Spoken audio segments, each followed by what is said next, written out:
Very good. So welcome to our rosé tasting. So how it's going to work this afternoon, you've only got to do a few things yourself this afternoon. Basically, you just listen and enjoy rosé all afternoon. But there's one thing you do need to do is you've got the little bottles that you've been sent out, lovely little bottles with very cute renditions of everyone's labels on them. On it, it does say glass 1, flight 1. So there are 2 flights, 4 wines in each flight. So if you haven't already, you need to find glass 1, flight 1, which is the Jules Taylor rosé, and you need to pour that into your glass. If you've got more than 1 glass, that's fantastic, and go ahead now and pour all of the wines out into your glasses that say flight 1. So that's the only thing you've got to do this afternoon, is just make sure you pour the right wine into the right glass. So now that we've got the housekeeping out of the way, what we're going to do is introduce you to our first speaker. And we are very lucky this afternoon to be joined by 4 very talented New Zealand winemakers. And they're going to talk to us about their rosés. And the first of those is Jules Taylor. Jules, I'll unmute you there and hand over the talking baton. Hey, thank you and welcome everyone. Isn't this fun? I've just finished all the belly chores. You know, it's like Groundhog Day here, laundry, lawns, all the L words. And I'm joining you from sunny Marlborough, where I have been making wine now for 27 years, which makes me feel a wee bit old, but you know, that's all good. So the 2021 vintage for us was a whole lot less stressful than the one before, just because of the COVID situation, which, you know, made it a whole lot easier. And we had a beautiful summer as well, which, you know, adds to the joy of wine making. The rosé that we've got for you today is the Jules Rosé, and although we're based in Blenheim, this wine is made from fruit from Gisborne. It's a Merlot-based rosé. It hasn't long been released, and we've been making wine from this vineyard for about the last 13 years. We were one of the, you know, early adopters of rosé in New Zealand, and I love rosé. It's in any situation wine, and especially on a day like today, you know, what better to pour into your glass than a glass of rosé. So the vineyard is situated in the Patutahi region of Gisborne, which is about 15 kilometres from the centre of town.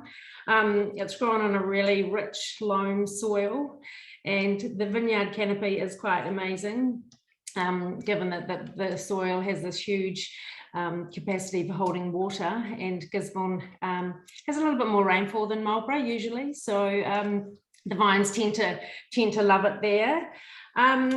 We machine harvest this fruit, and by the time it gets to the winery, there's enough colour in the juice from the skins, so we pretty much press it straight away. You know, there's enough colour, yeah, it's been picked up and off it goes. And we treat it pretty much like a white wine, so it's cold settled and then racked nice and clear to another tank, warmed up, and then we pitch the yeast. And well, actually not up there, I tell a lie. We juice it there and chill it down to about 2 degrees and then ship it down to Marlborough, where the control freak in me likes to see it down here, so I can keep an eye on it every step of the way. So yeah, it arrives down here, we warm it up, we pitch the yeast, and, you know, say go for it, fellas. So it's quite a long cool ferment, probably at the height of ferment down to about 9 degrees Celsius, and it probably takes a good 3 weeks to finish. It's a pretty dry rosé. It's only got just over 1.5 grams of residual sugar, and it's got quite low acid, so it makes it nice and easy to drink. Basically, so after the fermentation, we chill it down again and bentonite fine it and cold stabilize it, and it has been filtered. As you can see, it's quite nice and bright. I think we need to pour it. You've probably all got it in your glass already. I love it, and I'm so jealous. We've all got 8 different wines to try, and I've just got boring old JT. Anyway, let's give it a wee sniff, have a wee taste. Cheers to happy Saturday.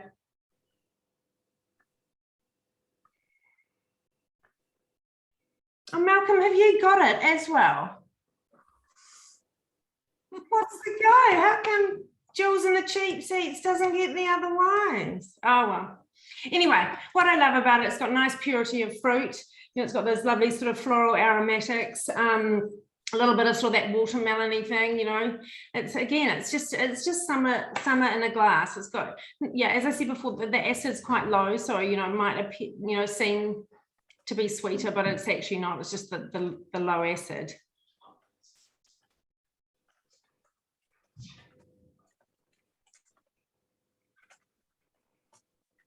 I've done all the jobs we can swallow.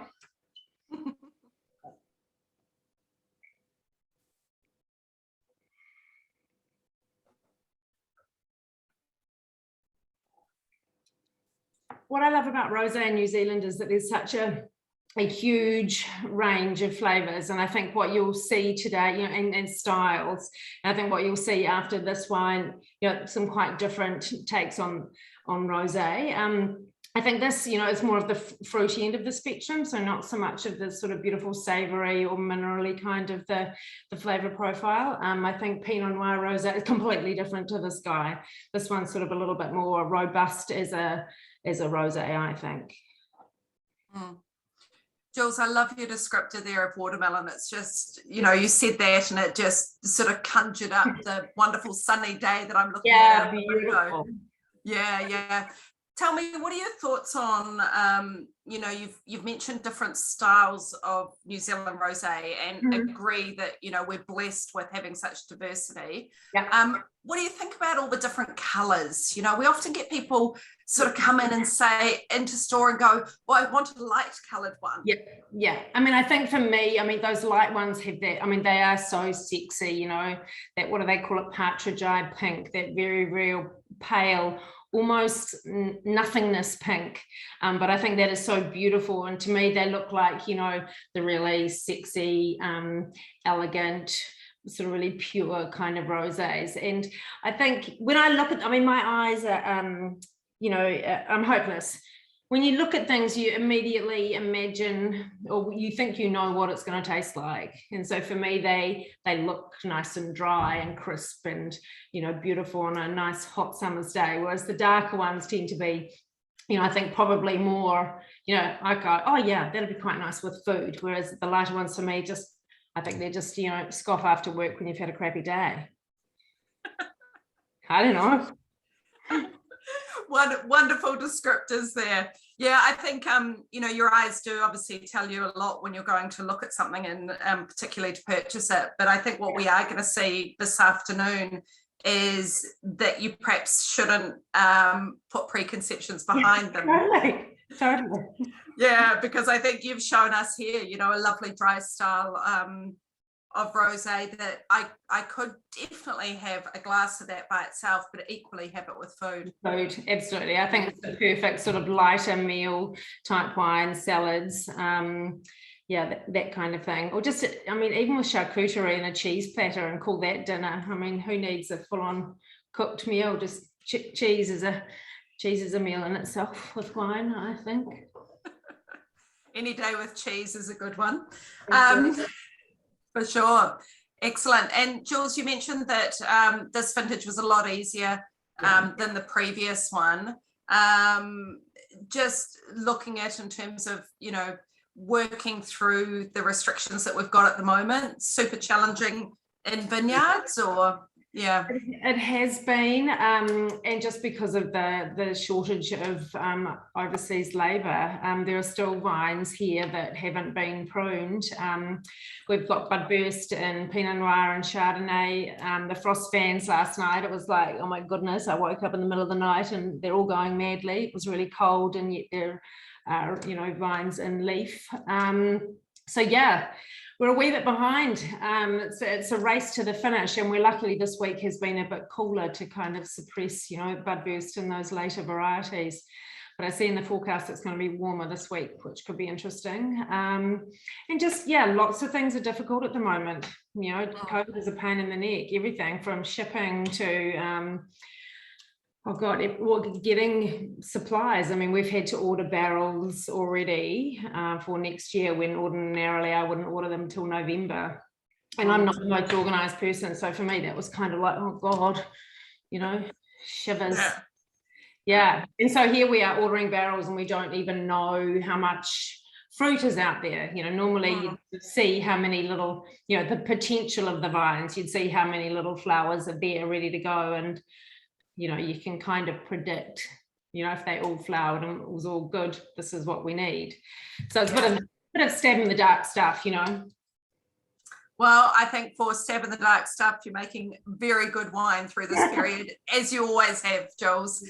Hey, thanks for jumping online and talking us through your wine this afternoon. A fantastic place to start. Very much appreciated. Can I stay on and listen a wee bit, even though I can't taste? I've made a mental note to make sure we send you samples. Malcolm just always emails me, you see. Oh, good. Oh, good. Very good. Yeah, you're welcome. Welcome to stay, Jules, and thanks for taking us through your wine. Folks, what we're going to do next is we are going to move to Duncan. So we're going to now move up to Auckland. I'm just looking for where Duncan is on my screen. There we go. I think I've found you.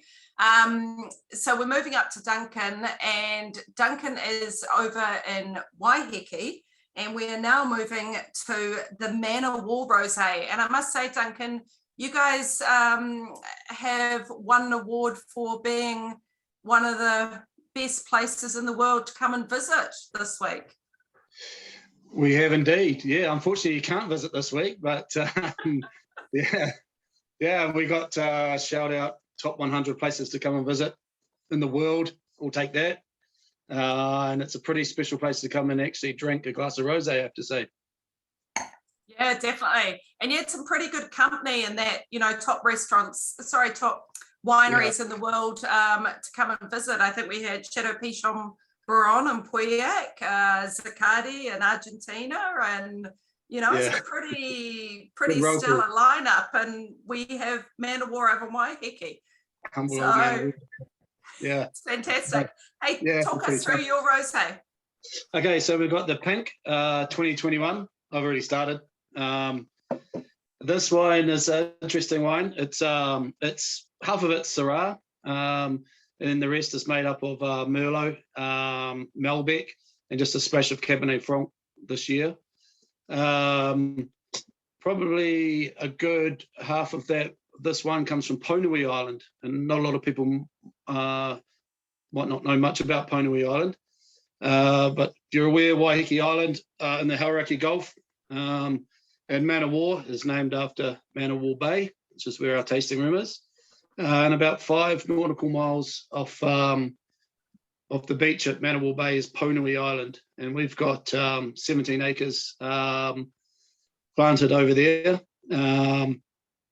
And Ponui is interesting because we can only harvest Ponui on a certain tide. So we need a high tide at 7 a.m. so we can load up a barge full of equipment, tractors, Hiluxes, picking bins, you name it, and we steam over there. We pick all day, wait for the tide to come back up, and then bring it across to the winery. So it's probably the only set of vineyards in the world that have to be picked by the tide. So it's a bit of a challenge, but it's pretty cool. Makes the wine even more special all the same. I see a question from the team about the name. Pink is actually, fortuitously for us, is a type of sailing ship. So Man O' War's got a very strong sort of naval tradition with the naming of our wines and the naming of the estate itself. So Pink is a type of trading vessel that was sort of seen around in the Mediterranean. So that's the draw there. So like I say, it's a blend of Waiheke Island, Ponui Island. It's a blend of Syrah, Merlot, Malbec, and a touch of Cabernet Franc. Everything here is hand harvested. And we put a lot of effort into the rosé. We champagne press all of the fruit, whole bunch. It's pretty much the only white wine or any wine that we whole bunch press. We're a big fan of maceration and skin contact, etc., with a lot of our other wines. But the rosé sets itself apart for its purity and its finesse. So we whole bunch press it. It takes about 6 or 7 hours for each press load. We run our winery pretty much 24 hours a day just for our rosé program. So put a lot of effort into it. And that gives us really fine, really pure juice that we really don't have to do anything to. We settle it and we rack it off. The Merlot comes out clear like water. Everyone's probably more than familiar with the fact that Pinot Noir makes up a lot of champagne and clear, and that's the approach that we take with our rosé. So the Syrah gives a quite a vibrant pink hue, and the Malbec gives almost like a purple touch to it. So it's blended for composition of the vineyards, but also for the sort of the color scheme of the wine. So it's quite a cool wine to make. Similar to Jules, it's a long, cool fermentation in stainless steel. Pretty much to dryness. It stops when it wants to stop. This one's got about 3 grams. It's pretty low pH, about 3. I've got my notes right in front of me, 3.12. So that's reasonably low. But the acid's moderate. It's about 6 grams. So you've got really good freshness, relatively soft acid, 12% alcohol, just really nice and pure and good fun wine to drink. Yeah, definitely. It's got a lovely crispness to it. It's lovely and fresh. I can, just sort of close my eyes and imagine I'm on Waiheke at the moment.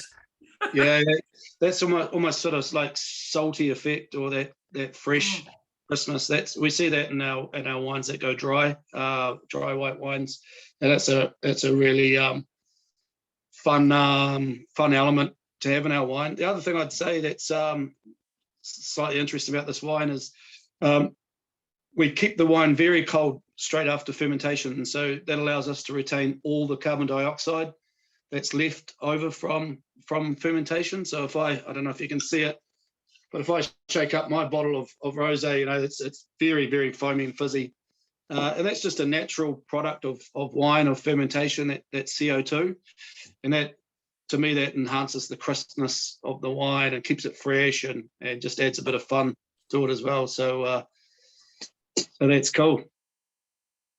Salinity. Yeah. We so that's sort of the winemakers term, salinity. I hung out with a master of wine this year, and he was telling me about succinic acid, which I'd never heard of, but apparently it's a salt acid, and it's a winemaker's acid. So he educated me. You sort of see that in some of our wines. Yeah, you do. There's a real I think characteristic that makes them man of war and makes them come from your part of the world, which I think's fantastic to see. And tell us, who have you got there with you? So who knows? This is Frida. Up girl. She's shy.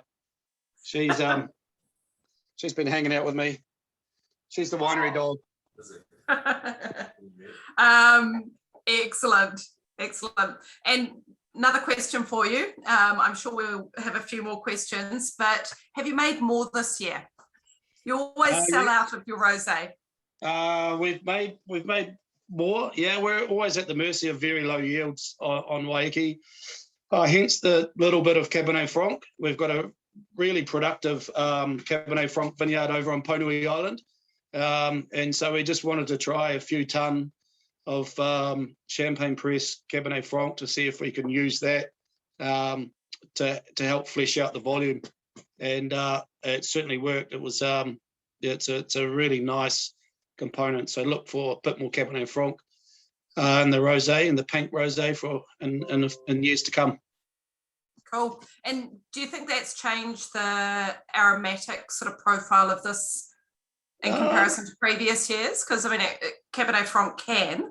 Yeah, it's hard to say because the percentages of the wines change generally every year anyway. But the Cabernet Franc that we're talking about over there has always been super bright red fruit.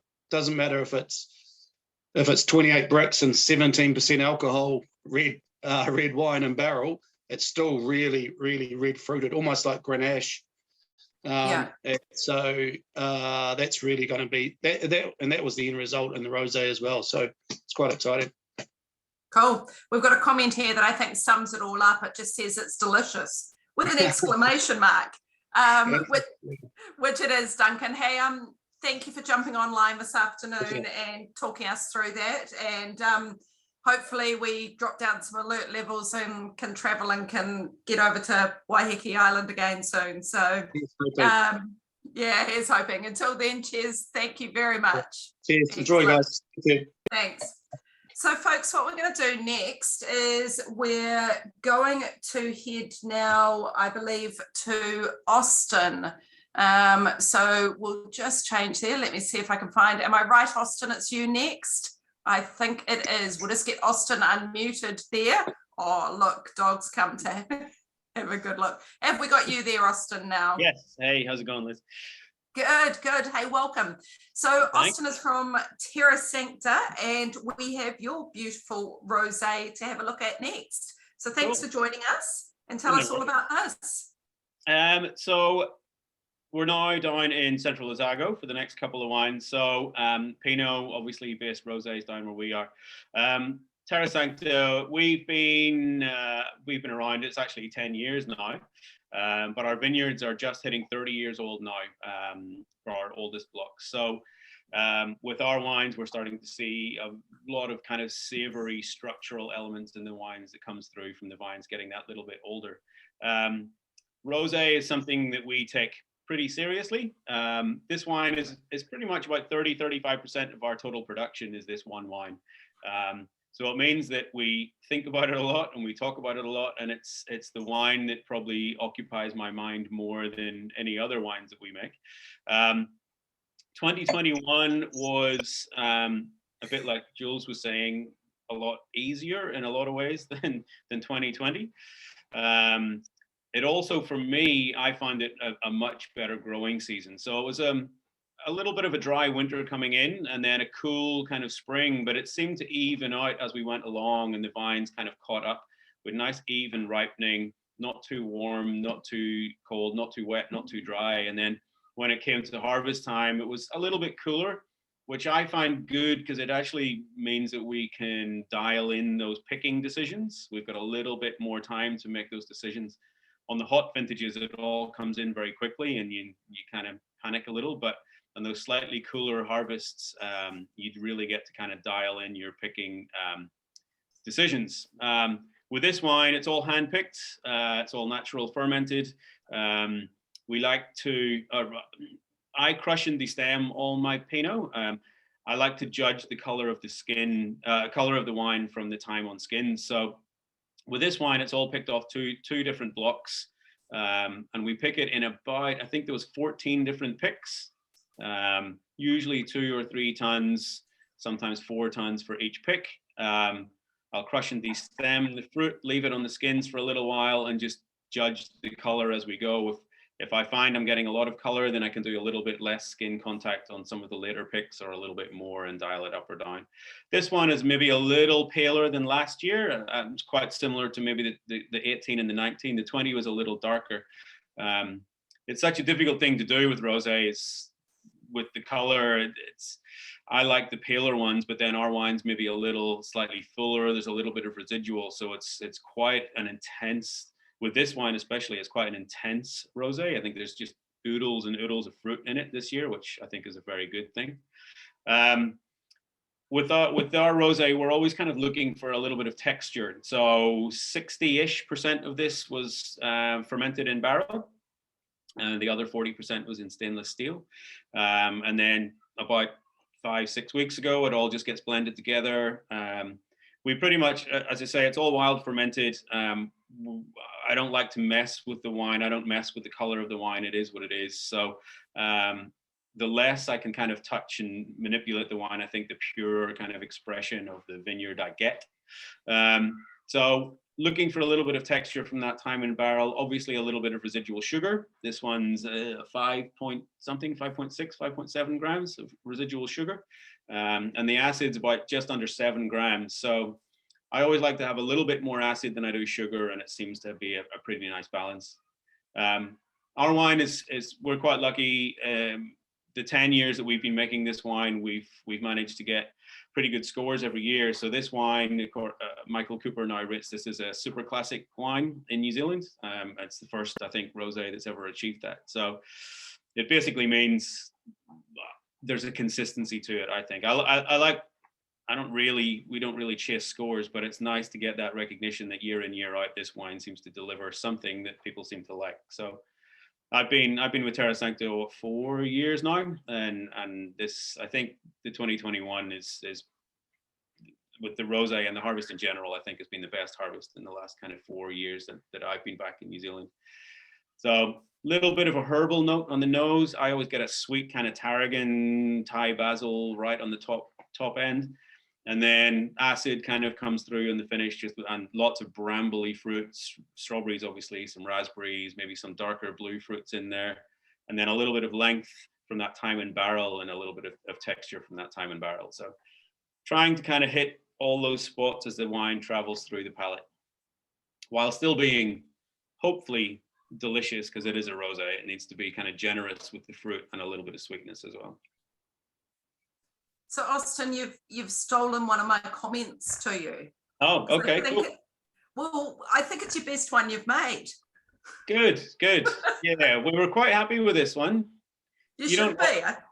You don't often like your own wines. Well, not totally like your own wines. I always tend to find that you see the things you don't like in your own wines rather than the things that are good about them. So there's always something in the wine that you think, oh, I should have done this or that. But I think this one looks okay. Yeah, I think it's also like looking at the 3 rosés that we've looked at so far, from Jules's really red fruited one over to Duncan's that was just so moreish. And I loved the salinity discussion because it's all of that. And then yours just has a mid-palate weight that's quite distinctive. So I think it is, just really showing us what Jules was talking about of the diversity that we're going to see through these New Zealand rosés, which is exciting. Yeah. Hey, we've got a question. Sorry, Austin, we've got a question here. How does the 2021 compare to the 2020? I think, well, the bold numbers is the 2020 had a little bit more sugar. It also had a little bit more acid, and it had a little bit more color. I find with this one, the 2021, I'm seeing a little bit more prettiness on the top notes. It's showing a little bit more of the floral and the herbal on the nose that I like. The 2020 was maybe a little more fruit driven and a little bit more mid palate. It kind of was more compressed in the mid palate. I think this one's a little prettier and has a little bit more texture on the bottom end. Aside from anything else, 2020 was a horrible vintage to work due to COVID and the restrictions that we had that. So we're a little scarred from 2020. But no, 2021, I think it shows more of the hallmarks of what a Terra Sancta Rosé is, which is that kind of textural generosity of fruit and kind of complexity as you run through the palate. I think I just think 2021 in general is a better vintage. We've got someone here that particularly likes it, and you can see the comment there. Yeah, good. Which I think is fantastic. And you've made quite a lot of changes at Terra Sancta in terms of your approach with the grapes. A little bit. It's been more of a kind of gradual evolution, I suppose. I started about 4 years ago, but it was about 6 years ago we started farming mostly organically, and now we're farming fully organically. We're registered with BioGrow, so we'll hopefully get our full BioGrow status next year. So yeah, it's all about a little bit of a regenerative agricultural thing. So we've got a whole lot of chickens, we've got a whole lot of sheep. We've actually got a lot of pregnant sheep that are going to produce some baby doll sheep in the next couple of months, and probably early November. So the idea is we'll have a flock of permanent baby doll sheep through the vineyard.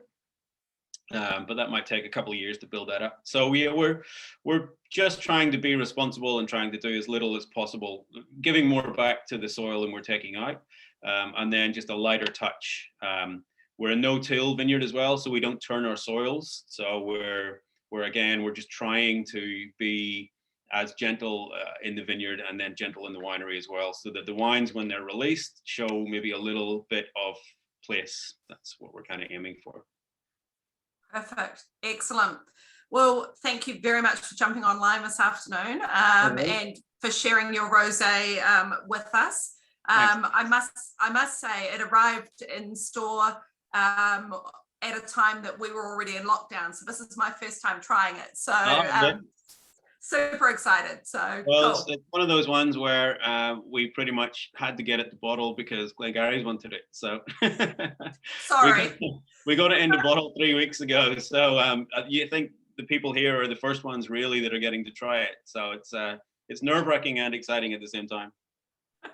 Cool. Very good. Well, cheers, Austin. Thank you for jumping online. Much appreciated. No Cool. worries. Thank you. Now, Yeah. folks, what we're going to do now is we're going to stick with Central Otago, and we are going to go to Malcolm, and Malcolm is going to give us a glimpse also of what Central Otago is looking like today, which I think is going to make all of us in Auckland feel terrible. Malcolm, should we jump over to you? Yes. Hello, hi everybody. Welcome to Secret Dilio. Here's a wee view. You've got some lovely sun-dappled hills behind me. Stone wall. That was the first dry stone wall I ever built. Is the one behind me there, surrounding our nascent veggie garden. And yeah, lovely spring day here in Central. I'm surrounded by various birds and insects and things all doing their stuff, and got some rosemary flowering next to me and some fennel making some beautiful aromatics that are blending really well with this rosé. Yeah, Central Otago. So the Rockburn Stolen Kiss, it'll probably be the sweetest out of this lineup. Certainly the sweetest out of these four. The idea behind the Stolen Kiss, when I started making this back in 2006, which was my first vintage at Rockburn, relatively high yielding vintage. So coming from Felton Road, what we did for a high yielding Pinot Noir fruit was take a little saignée off the ferments. So you drain a percentage of juice as soon as you've destemmed. So it'll be 10%, 5 to 10% perhaps, and you take that away and ferment it. And Felton Road would ferment that off and bottle it up and they called it Vin Gris, and it would just be sort of family and friends and little select VIP list. But I took that concept with me, obviously. So for 2006, taking off a saignée from our ferments and making up a little bit of a rosé. And at the time, I was very much keen to make a rosé that was just fun. I thought there were a lot of very serious rosés out there, and very serious and food-friendly rosés, and very Provence style rosés, and made from your Malbecs and your Cabernets and your Syrahs and excellent wines. But I thought the market has got plenty of those, so let's make one that's just sort of goes back a little bit retro, got a bit of sugar, not too much color. Although in this lineup, ours is one of the pinker ones. At the time when I started making this, rosés could be quite fuchsia, quite vibrantly colored, and there are still plenty of those around. But I just wanted a very cute, sort of a baby doll pink. Thinking of baby dolls after Austin's talk about his sheep. So going for that very pretty set of colors, very pretty set of fruit profile on the palate. Still want a bit of texture, a bit of weight to the palate, but just really beautifully balanced with the sugar, because we have the acidity. I've got some very cool sites to work with, so I've got plenty of acid, and I don't like to mess too much with the wine once it's gone through its process. So I like to achieve the level of balance quite naturally, rather than try and shave things off later on. So if I've got some acid to work with, I can leave some sugar behind to balance that acidity and let the wine just be what it wants to be. and that has the added bonus of maybe tempering the alcohol a bit, which I find in almost all wines, alcohol imbalance is what aggravates me the most. So trying to make a very pretty, very fun pink rosé from Pinot, and not think too hard about it. Drink it in the sunshine, because it's generally relatively low alcohol and there's some sugar there. You can have it with, just about any food you want to think of to match with the rosé. But I really love it with something really spicy. Probably the best thing I ever matched my rosé with was a prawn laksa that we had in the middle of the winter, and we sort of made this thing. I was like, let's. I had like one bottle of the rosé left. It was the middle of winter, and I was like, okay, let's try this, and it was amazing. So feel free to experiment with that sort of thing, but really, it's made to be enjoyed on a summer's evening, outside, with somebody you really enjoy the company of, and don't think too hard about it. And Malcolm, great description of your wine, as I expected. We've got some questions here that we need to get to really quickly, because I think everyone's rightly worked out that Rockburn Stolen Kiss Rosé, it's not normally around at this time of the year. We're a little bit early, no. So that look on Malcolm's face is because this wine has not been released yet. And the release date each year is daylight savings, which comes up at the end of next week, I believe. And the release is always daylight savings, so it's not quite yet. But Glengarry will be offering this wine next Thursday, and hence I did know there was some in our warehouse, so made some appear for this tasting, and appreciate you letting us taste it early, Malcolm. It's really good. It's a sneak preview. You're allowed a sneak preview, so that's fine. Sort of tempt everybody's taste buds and get everybody excited. They should be excited anyway, but just little temptation. And thanks very much once again, Liz, and everybody in the team for getting the samples down to me so quickly, because that was a really impressive effort. I didn't know about this until, what was it, Tuesday or Wednesday, and then I saw the samples being picked up on the Thursday, and then they got to me on Friday morning. So that was awesome. So very much enjoying tasting through these with everybody else in my sunshine. Cool. We've just had a question there. Any idea on cost for the rosé this year? The pricing will be comparative to last year. To be really honest, I haven't done that bit of work yet. I will do it at some stage before Thursday, but I do know that it's comparative to last year.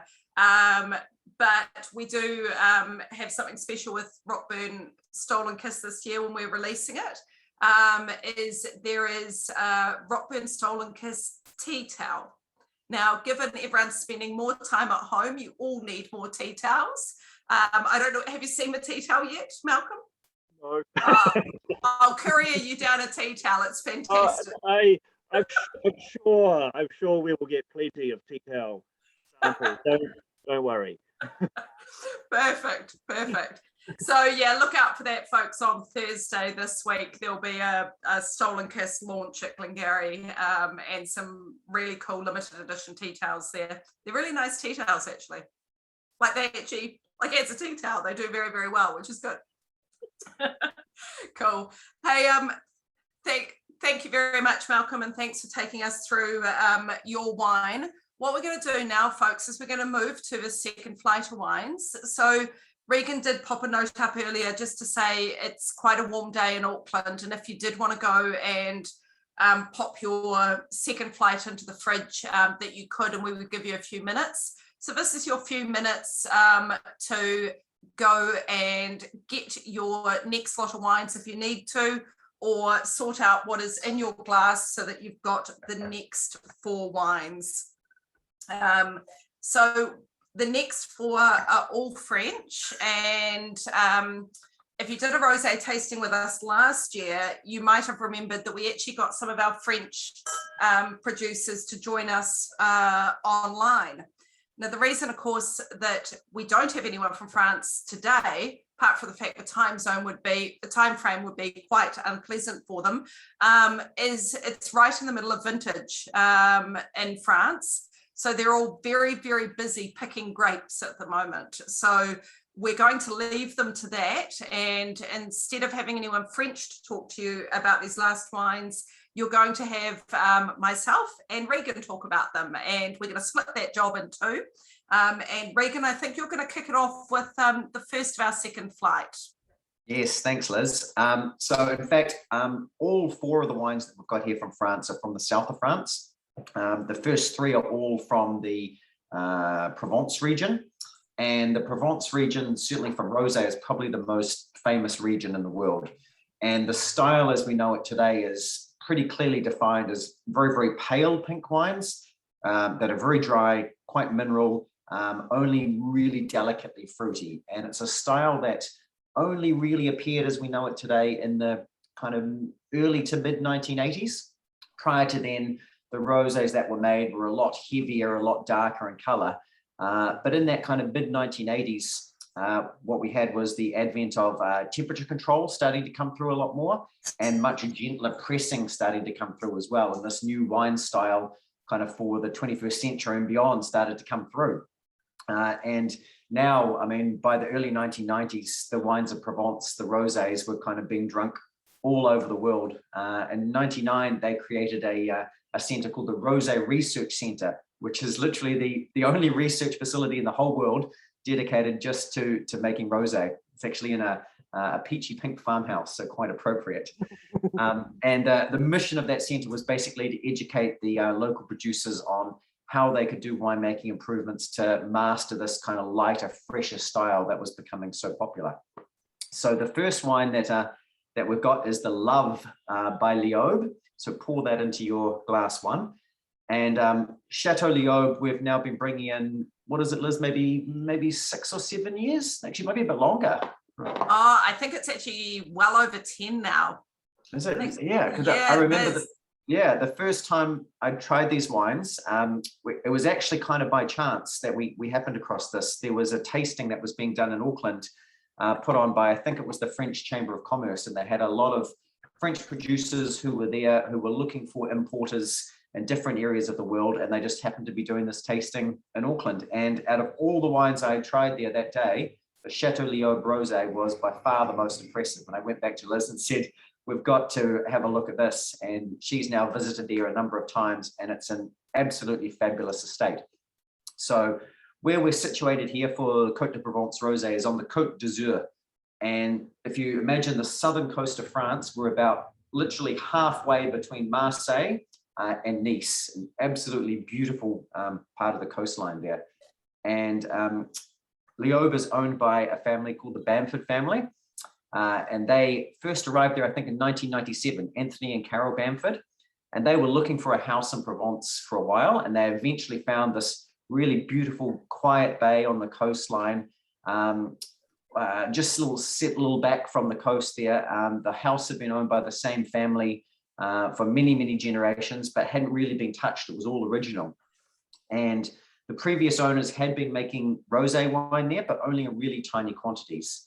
And the Bamfords had converted their farm back in England to full organic viticulture back in 1977. They were one of the pioneers of organics in the UK.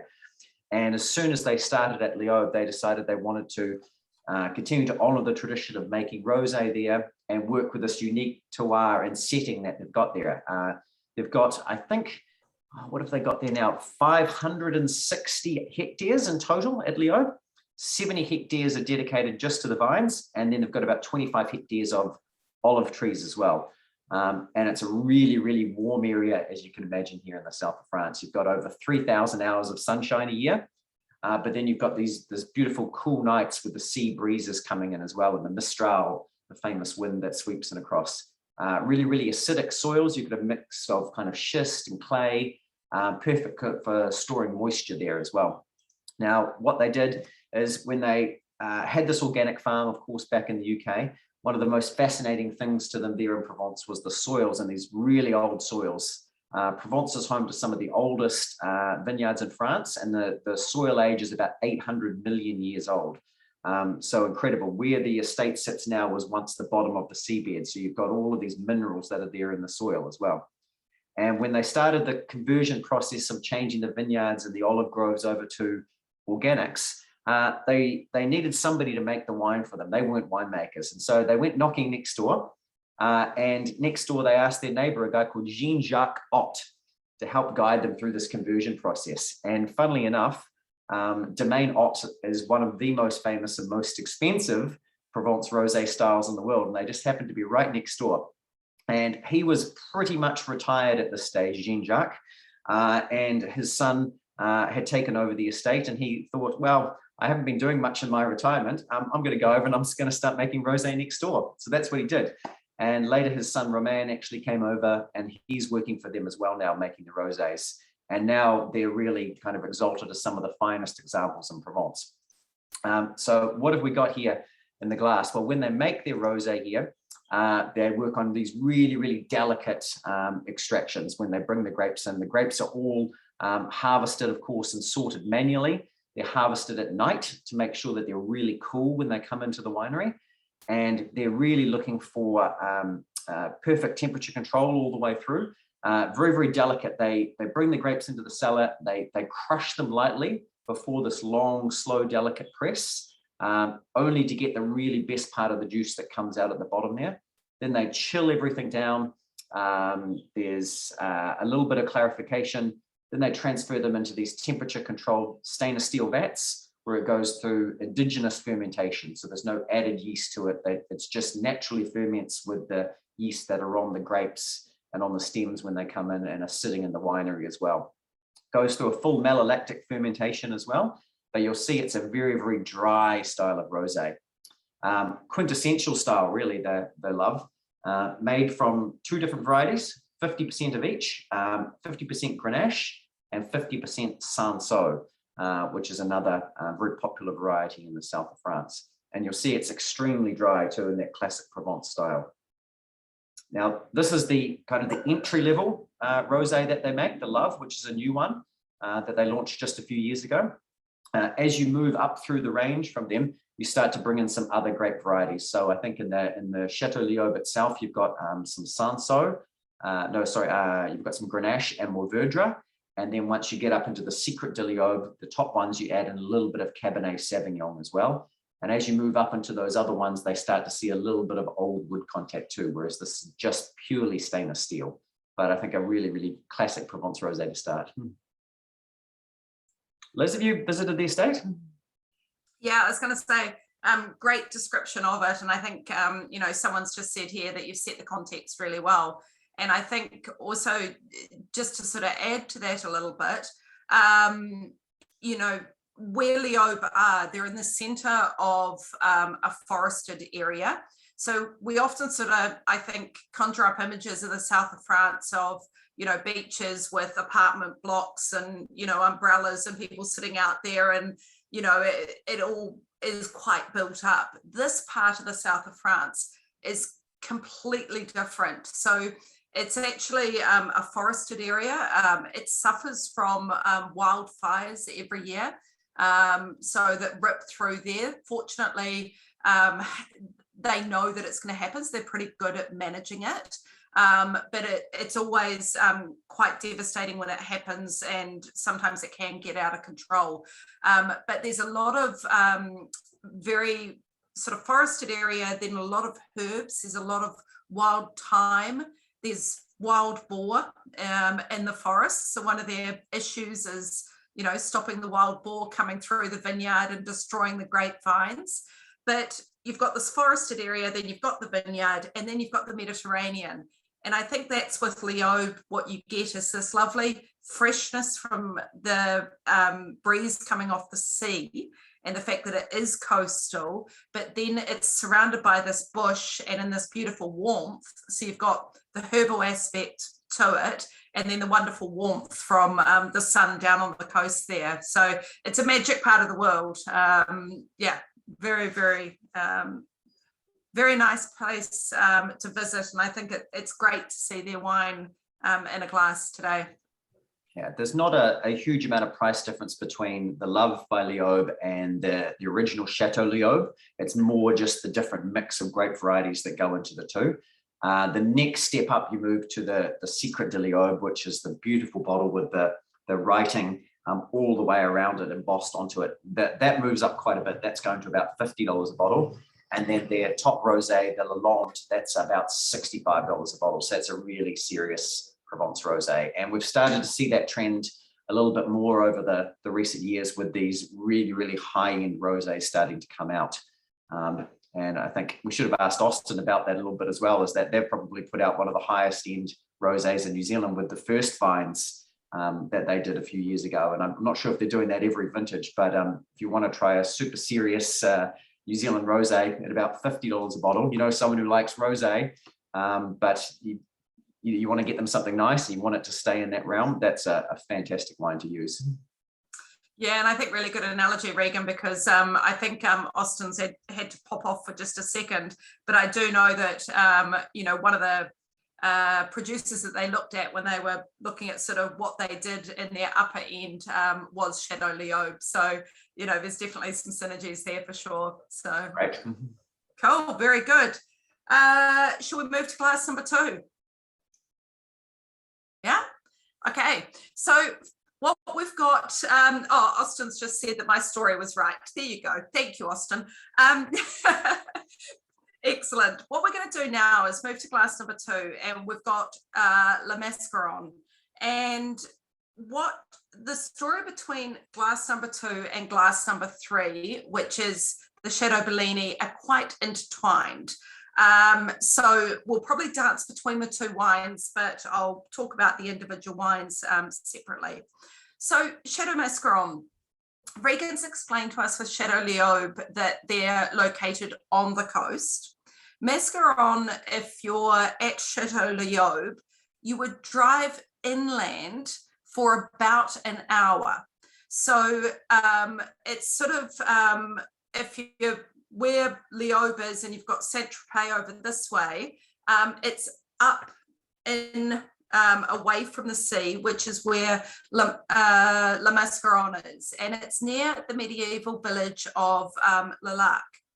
Now, being inland, of course, it doesn't have the same exposure to the Mediterranean, but also with Lemaskaram it's at a higher elevation. So the winery actually sits 300 meters above sea level.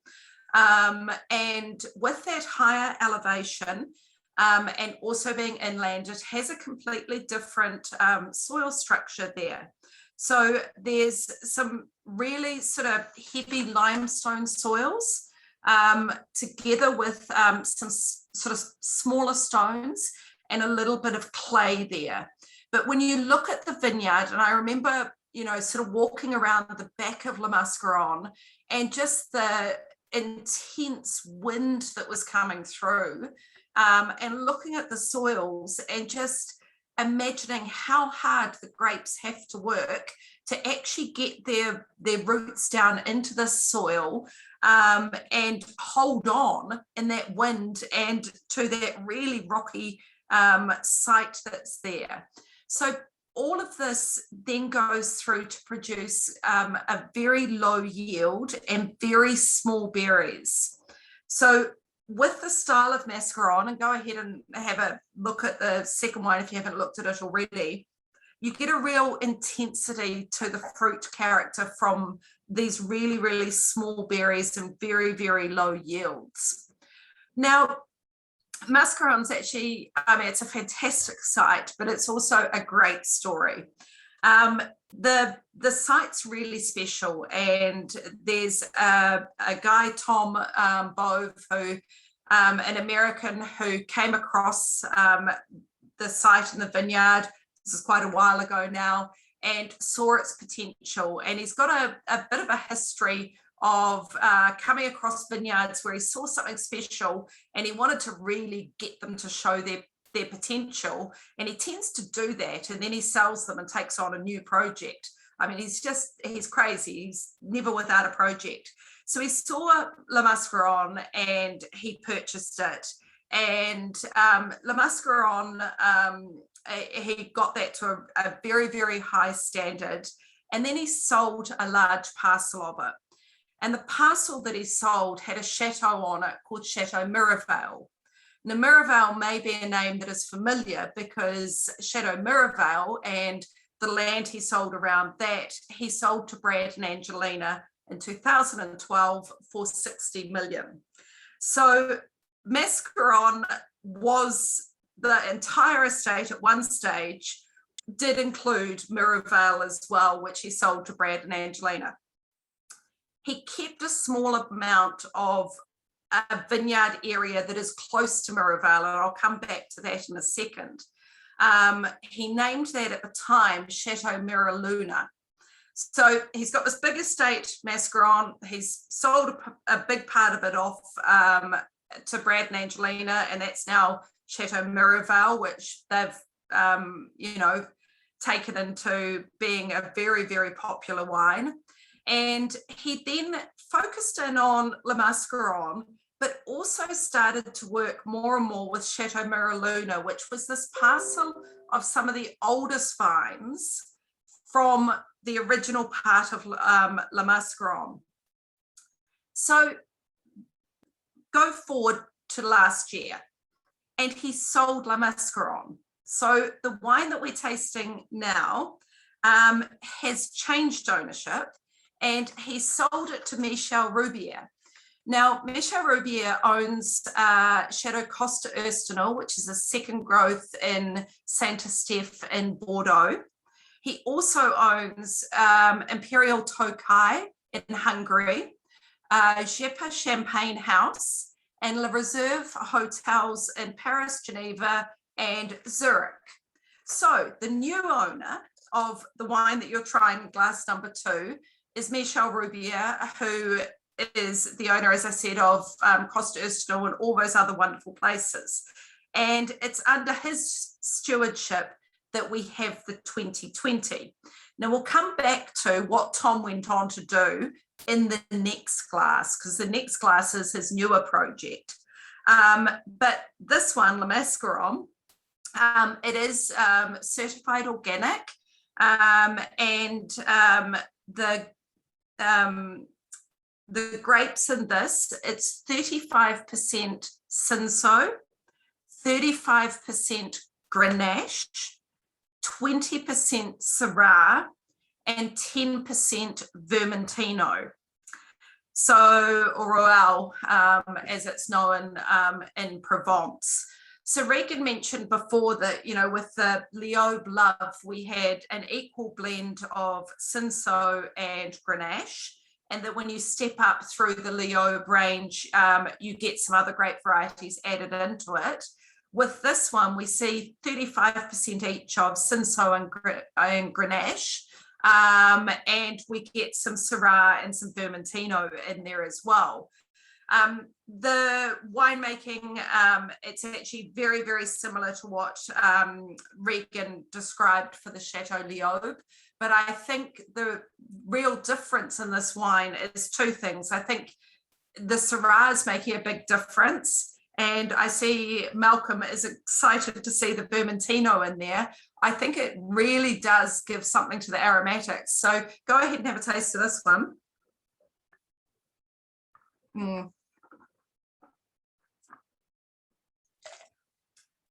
What do you think of that, Regan? Are you?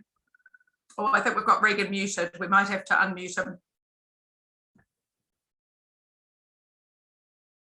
Oh, hold on. We've still got you. Oh, there we go. I haven't tried the second yet. I'm just pouring out the Bellini now. Oh, sorry. I was on the Lemaskaram still. Oh, the Lemaskaram. I love the Lemaskaram. Yeah. Yeah, it's quite a different style, isn't it, for Provence Rosé? And for a number of reasons, like you mentioned, it's not just the blend of the grapes, but it's also that location of the vineyard, which is very, very different from most of them that we know. Yeah, definitely. I think that altitude, we're getting a really a difference in the intensity of the fruit characteristics there. There's almost a tension to the wine, and you look at these are all very, very light in color, But when you taste them, there's a lot more there than what meets the eye. They certainly have a lot going on the palate. So let's jump to the third one. So that is Chateau Bellini. And Chateau Bellini, so this is now the property that Tom, who started Lemaskaram, sold off the part to Brad and Angelina, then sold off the next big chunk to Michel Roubier. He kept a part that was called Miraluna. And if you've been buying rosé from Glengarry for a while, you might remember last year we had a very small portion of Miraluna. And Miraluna was what he was starting to work on whilst he sort of got everything else sorted, sold off Lemaskaram, and now his entire focus is on what was Miraluna, but he's purchased another bit beside it. So it's not solely what Miraluna was anymore. So he decided to change the name to Chateau Bellini, which incorporates what was Miraluna and what is now part of Bellini. The soil here, we've got chalk and clay terraces, and it is surrounded by oak forests. It's in the same area as Lemaskaram. In terms of the makeup of this one, we're 50% Grenache, 24% Syrah, 12% Cinsault, 9% Cabernet Sauvignon, and 5% Claret. So we've got quite the mix of grape varieties here. And I think it's very, very interesting to see the Cabernet Sauvignon coming in it. And I think if you ever tasted this one,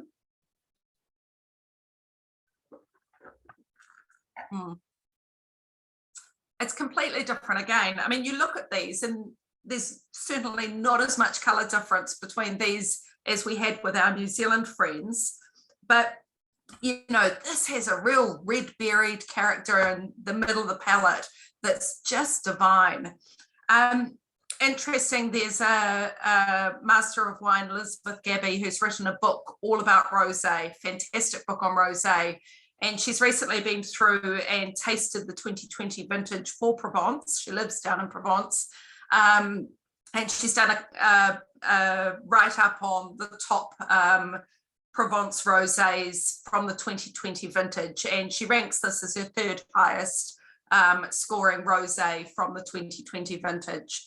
So I think Tom will be absolutely delighted in his first outing with his new wine to have it sit in number 3. And I'm sure he's got eyes on it being ranked as the top in a very short amount of time.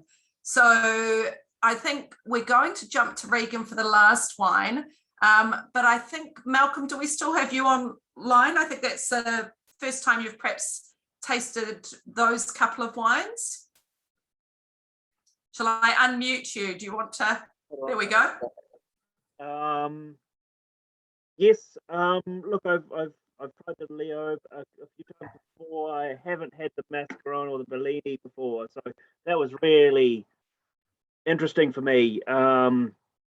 It's really high end, you know, rosés. It really shows what you can do when you put your mind to it. Yeah, really, except like the levels of balance and intensity and complexity and harmony. And I think, you know, I'm always looking for harmony in wines, and I see it in both of those. I personally, I think I prefer the Lemaskaram over the Bellini. I'm no master of wine, of course, but that's just my opinion. But those are very bloody drinkable. Master of winemaking, maybe, Malcolm? No, not me. Is that a thing? I just made it up. Make it up as I go along. Yeah, I think, yeah, we're certainly really pleased to be importing both of these wines, Malcolm. And yeah, I think you're right on sort of hitting the nail on the head that they are serious wines. And I think rosé's gone from being sort of something that was perhaps made on the side or made to concentrate the color of your red wine to actually being a really serious wine style. And, I read something recently where someone said, there used to be red wine, white wine, sparkling. There's now red wine, white wine, sparkling, and rosé. Rosé is it's its own category. It's and the very best, and we're fortunate to be looking at some of the very best from Provence. They're extraordinary wines. They really are. What is the price point of these actually? Liz? I don't know. The price point, I'm going to need to look it up, but the Lemaskaram is $29.99. Sorry, the Bellini is $29.99 and the Lemaskaram's $27.99. Well, those are very affordable for, some of the finest rosés you'll find globally, probably. I should put the price up, shouldn't I? Yes. The retail price is a little bit higher. That's the special prices on them. Cool. Very good. Hey, thanks for your comments there, Malcolm. So folks, what we're going to do next is move to the last wine. And the last wine was only made available in New Zealand last Friday. And this is also from Provence. And this is Kylie Minogue's rosé. And I thought I would let Regan do the honors and talk about this. Cool, thanks, Liz. Obviously, leaving the greatest of all wines to last because it's made by Kylie. Kylie Minogue, obviously, I remember used to watch her on Neighbours. Locomotion was her first single in 1987. That was the highest selling single of the decade in Australia. Since then, I think she's had 7 number ones, 34 top 10s, and she sold 80 million records. And since she launched Kylie Wines last year in 2020, she's already sold 1 million bottles of wine. So a very, very successful woman. Now, Kylie's always had a long association with France. She's had a number of quite famous French boyfriends over the years. She's always said that the south of France really reminds her of the laid-back kind of style of Australia. And she's got a house in the south of France that she bought with her sister, Danny, quite some time ago. She also holds the highest cultural honor in France, which is the Chevalier d'Art de Lettres, which is like a Knight of the Arts, which was given to her by the French government for her contribution to the enrichment of French culture. So she loves France, loves the wines of France, and this new wine range of hers only launched last year. She's the creative director of it and is collaborating with an English distributor called Benchmark Wines, and they source out all of the different wineries that she works with all around the world. So the particular winery that makes this wine is a very, very old winery in the Côte d'Azur in Provence, and it's just around the coastline from Lyon, and it's an estate called Chateau Sainte-Rosaline, and it's named after the mother prioress of an abbey, Rosaline, who lived from 1300 to 1329. And that's what the chateau is named after. And it was one of the first vineyards in the entire region of Provence, established in the 14th century. So they've been making wine on the site for over 7 centuries now. Now, this particular wine, she has 3 rosés in her range. This is the first one to come to New Zealand. This one is actually not a Provence rosé. It doesn't come from within the Provence appellation. So it doesn't come off the vineyard of Sainte-Rosaline, but they make the wine. So it's actually designated as a Vin de France. So it comes from grapes that come from around the southern coast of France, but not from within the Provence appellation, which is why it's quite a bit cheaper. And you'll see it's almost, $10 a bottle cheaper than the other French ones that we've just tried as well. So this is very much your entry-level rosé. Now, what we're looking at here in the bottle is 80% Carignan and 20% Cabernet Sauvignon. So again, a very, very different blend from what we've seen in there before. But a little bit like they do it at Liobe, they harvest everything at night here, preventing oxidation, trying to preserve those aromas. They do de-stem all the grapes here as well. So all the grapes are taken off their stems before they go in, really gently pressed, goes through static racking, really cold fermentation to preserve the freshness. And then they mature it, there's no oak here, all matured in stainless steel tanks. And they sit it on its lees for between 3 and 4 months to give it the texture and the complexity of it. So this is also a vegan wine as well, Kylie being vegan. So that's quite important to her as well. So this is her entry level one. The next step up from this is a Côte de Provence rosé, and that's made from actually the vines on the estate of Saint Rosalyn. So that's clay, limestone soil on the estate, and they've also got an underground spring under the vineyard, which helps to nourish the vines at the same time. And then she's got a top one above that, which is a Cru Classé Côte de Provence rosé, which comes from the heart of the estate, from the oldest vines as well. So we haven't managed to taste those other two yet. This is actually the first time I'm tasting this one, because as Liz said, it literally has been in the country a week. I think we're the only ones with it at the moment. So it's a pleasure to present this to you guys today.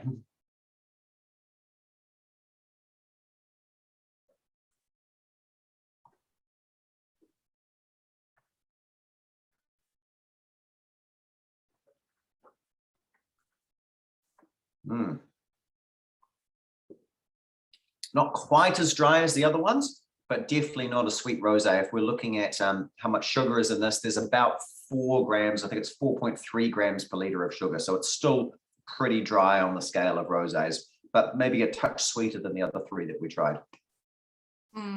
Sorry, Bregan, can you just do the varietal blend again? We've just got someone asking. Carignan, 80%, and then 20% Cabernet Sauvignon. Lovely. Do you want to just talk a little bit on Carignan? Because that's the first time we've heard that. So yeah. So we haven't. That's a grape variety that's used a lot in the south of France. Also in Spain as well, we see quite a bit of it, and it's quite a thick-skinned grape. So what we're seeing here is both of the grape varieties in this, both Cabernet Sauvignon and Carignan, are quite dark, medium-sized berries, are really thick skin, which is like an armor to the grape that protects it. Means you need a lot of heat to be able to ripen the juice inside these. It does mean that that skin protects the grapes from a lot of things like rain, frost, hail, bugs. So it's got its own little armor to it, but you've got to have lots of really long, warm temperatures to be able to actually ripen inside there. But because they've got those cool nights in the Côte d'Azur around there, that helps to keep the acidity high as well, which is something that you really want in a great rosé. Yeah, very good. We've just had someone comment on the fact that could have sworn there was some oak there, but must have perhaps been the Carignan. And I think, your description of Carignan's probably just covered that off very well, that, with those thick skins and different grape characteristics to what we've seen in the other wines, that probably gives it that depth there. Very good. Cool. Excellent. Some wonderful comments there. And I think just going back up a couple of comments, one of them was just how fantastic the New Zealand wines look today, and agree 100%. And I think probably, hopefully, what we have highlighted here in this tasting is just the diversity that's out there for rosé. And you all obviously love rosé. You've jumped online on a Saturday afternoon to have a look at a whole heap of different styles of rosé. But I hope we've shown you a couple of things, is that we make really good rosé in New Zealand, and that also we've got a group of producers, and you've seen 4 of them today, that are really serious about their rosé. And I think that really does make a difference. And also we've seen styles that across New Zealand and France are just so different. And, it's a little bit like drinking red wine, white wine. You've got so many different styles that you can explore. And it's the same with rosé. So I think if you're the kind of person that or you tend to stick to one rosé because you love it and that's what you buy every year, branch out a little further this year, and perhaps keep exploring these styles, and definitely go back to these producers, because I think they've been exceptional today. So I'd like to thank you all very much for joining us. I think it's been a great thing to do on lockdown in Auckland. Thanks, Regan, for joining me and talking about those wines. I think it's been fun for both of us. Thanks, Liz. Yeah, real pleasure. Beautiful wine. Yeah, really, really good. Now, hey guys, if you enjoyed this and you're interested in more Zoom tastings, we have a gin one coming up next Wednesday night. So we're actually getting a group of distillers to come on. It'll be similar to this, but you'll be hearing all about their gin. And then next Saturday afternoon, we've got another session which is based around gin, but it's about cocktail making. So we're going to take Hayman's and have some fun on Zoom making cocktails. They actually, the ones that we're going to make, match with donuts. And if we can get food delivered by next Saturday, you never know, it might be donuts and cocktails. So just putting it out there. And then the following week, Regan and I are both back to talk about red wine from France. So doing a Bordeaux tasting. So that's what we've got coming up. We are planning more of these tastings because Glengarry won't go back to doing in-person tastings until we get to level 1. Even at level 2, that's not something that we'll do to bring people together, not the responsible way to approach things. So we're on Zoom and doing this kind of thing until we get there. So check out our website and come and join us again. We will also be sending you out a recording of this along with some offers on the wine. So you'll get that via email. But thank you very much for joining us and thank you for all of the lovely comments that are coming through. Cheers, guys. Thank you.